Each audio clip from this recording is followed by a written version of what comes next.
제가 스피커에 있어서 진동판을 해서 하나의 구경이 아니라 그 가운데라든지 이런 것들은 큰 구경으로 진동판을 놓고 진동판을 여러 개로 해서 하나의 진동판 여러 개로 하면 음이 풍성해진다고 제가 말씀을 드렸죠.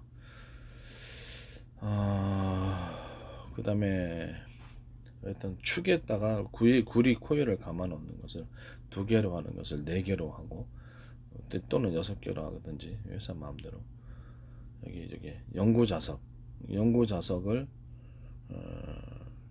큰 거 두꺼운 걸 하는 게 아니라 서로 두께가 틀린 연구 자석을 뭐 이렇게 대중소로 해가지고 이렇게 배치하면 좋다라고 제가 말씀을 드렸습니다. 그 두께가 틀리면 서로 그렇죠 왔다 갔다 하니까 또는 최대한 작은 것까지도 연구 자석을 많이 붙여놓은 옆에다가 붙여놓고 많이 붙여놓으면 훨씬 음이 많이 효과적으로 커집니다. 스피커의 출력을 커지게 한다는 거죠. 문제는 그 전기 같은 것은 만약에 제가 좀 회전축 같은 걸 해가지고 서로 다 굵기가 틀린 구리선을 배치해서 이렇게 확 돌려주면 되지만은 전기는 많이 출력할수록 좋죠. 그렇죠. 뭐 음악에 있어서는 음이 그렇죠. 커지더라도 너무 커져가지고 노이즈가 많아지게 되면 이게 문제가 있을 수밖에 없습니다. 그래서 음이 커지는 게 문제가 아니라 노이즈 문제라든지 좋지 않은 소리까지 같이 커지게 되면 이게 문제가 되므로 안정성이 더 중요할 수도 있어요. 그래서 저는 이제 서로 굵기가 틀린 구리선을 감아 놓는다를 너무 많이 감아 놓으면 그렇죠. 이렇게 진폭이 커지겠죠. 왔다 갔다 진폭이 커지는데 그래서 이 두 가지를 같이 결합한 하나는 서로 굵기가 틀린 그 같은 구리선을 감아놓고 하나는 서로 굵기가 틀린 구리선을 적절한 길이만큼 감아놓는 이 두 가지를 결합시켜 가지고 그 중간에서 음이 가장 깨끗한 그 부분을 찾는 게 노이즈가 너무 많아도 문제잖아요. 그래서 이 부분이 좀 그렇게 하는 게 나을 것 같아요. 그리고 두 개 뽑을 것보다 네 개 구리선을 뽑고 이런 식으로 그 밑에다가 이제 축을 구리선을 감아놓은 축을 두 개, 세 개, 네 개 이렇게 쭉 배치를 해놓고 거기서 다 스피커 여기 연결해 가지고 스피커를 다 밑에 축을 갖다 하나 더 만들었으면 연구 자석을 옆에다가 그렇죠 추가로 배치를 해줘야죠. 두께가 틀린 연구 자석을 배치하고 연구 자석을 꼭 뒤에만 배치할 게 아니라 양 옆에도 한번 배치를 해보시기를 바랍니다. 회전축이 이렇게 있고 바로 옆에다가 배치해 놓잖아요. 그러면 여기 위에다가도 작은 연구 자석을 이렇게 둬가지고 제가 이렇게 회전축에 서로 굵기가 틀린 구리선을 감아놓고 회전을 하고 360도로 해서 연구 자석을 두께가 틀린 연구 자석을 한꺼번에 큰 걸 하는 게 아니라 이렇게 대중소다 그러면 연구 자석을 딱 배치하고 다 배치한 다음에 옆에도 작은 잘 자란 것도 크기가 틀린 연구 자석이 크기가 틀린 것도 대중소에서 붙여놓으면 왔다 갔다 하는 이렇게 그러죠 동적인 에너지가 많이 생기게 되고요. 모든 만물은 편견한다라는 제 이렇게 이론을 따라 서로 교류한다는 거죠. 그러면 이 방식이 회전을 갖다 많이 돌렸을 때 많은 전기가 생산된다. 또는 회전하는 방식이 싫으시면 왔다 갔다 빼는 방식이 있잖아요. 이렇게 빼가지고 하는 방식. 그런 방식도 있을 수 있다라는 것을 말씀을 드립니다. 저는 회전하더라도 충분하다고 생각하고요. 그래서 그래도 뭐 어떤 방식으로 전기를 생산하시는지 그건 회사 마음대로 하시길 바랍니다.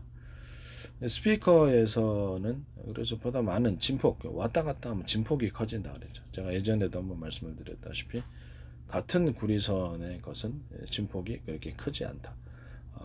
그래서 차이가 크면 그러니까 구리선의 굵기의 차이가 크면 진폭이 크다. 그래서 제가 진폭을 결정할 수 있다고 이렇게 선안해서 그렇게 말씀을 드렸죠. 그래서 이 부분에 있어서 차이가 서로 굵기가 틀린 구리선을 배치하더라도 두께의 차이가 별로 없이 배치를 한다면 그렇죠. 음의 증폭은 하면서도 안정적인 것을 추구할 수 있어요.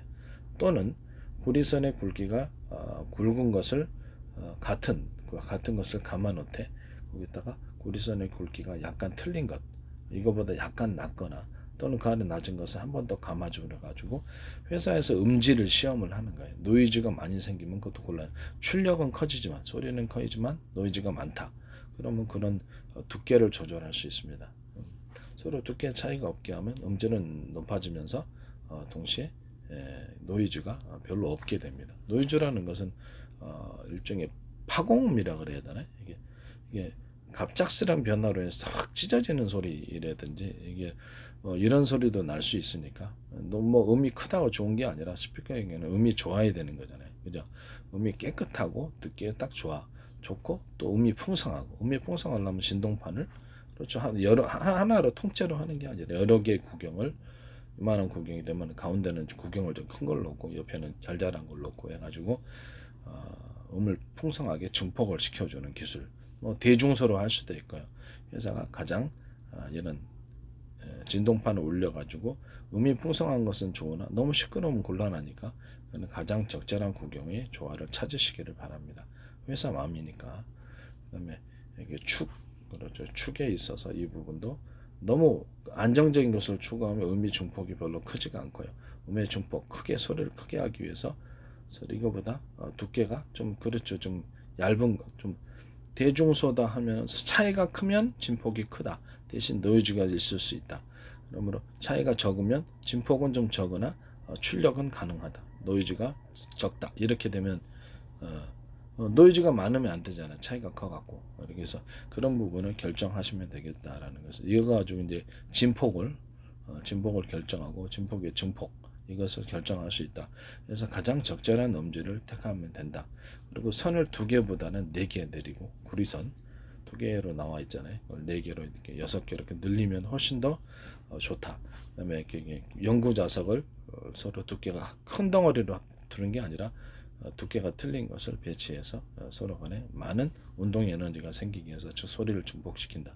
또는 뒤에만 이렇게 놓는 게 아니라 위에도 이렇게 위에도 옆에 위에다 비친 위 아래에다가 연구 자석을 배치해서 소리를 증폭시키는 방법도 한번 시도해 보라고자 말씀을 드리고 싶습니다.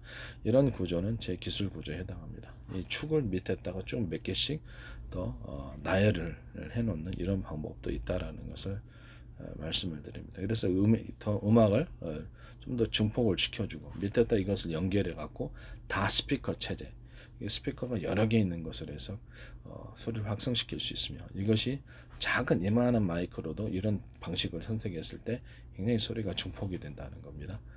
차에다가도 할 수 있고 뭐 스마트폰 안에도 작은 이렇게 스마트폰 이렇게 스피커로 만들어도 이 동일한 방식으로 하면은 굉장히 소리가 커집니다. 이 방식은 저의 기술 구조입니다. 스마트폰 회사에서도 그렇고 뭐 이렇게 스피커 만드는 자동차에 들어가는 부분도 그렇고 가정용 스피커 또 휴대용 스피커도 이런 방식을 선택하시면 굉장히 크게 소리가 나옵니다. 그것은 뭐 유선으로 꽂아 가지고 스마트폰에 꽂아가 할 수도 있고 아니면 거기 그렇죠. 건전지 그냥 블루투스 방식으로 해가지고 건전지 넣고 블루투스 방식으로 신호만 주고받고 해갖고 할 수도 있고 그건 이제 소프트웨어를 탑재해야 되겠죠. 이런 방식도 있다라는 것을 말씀을 드립니다. 이 기술 구조는 전 세계 지적 재산권 제 기술 구조에 해당합니다.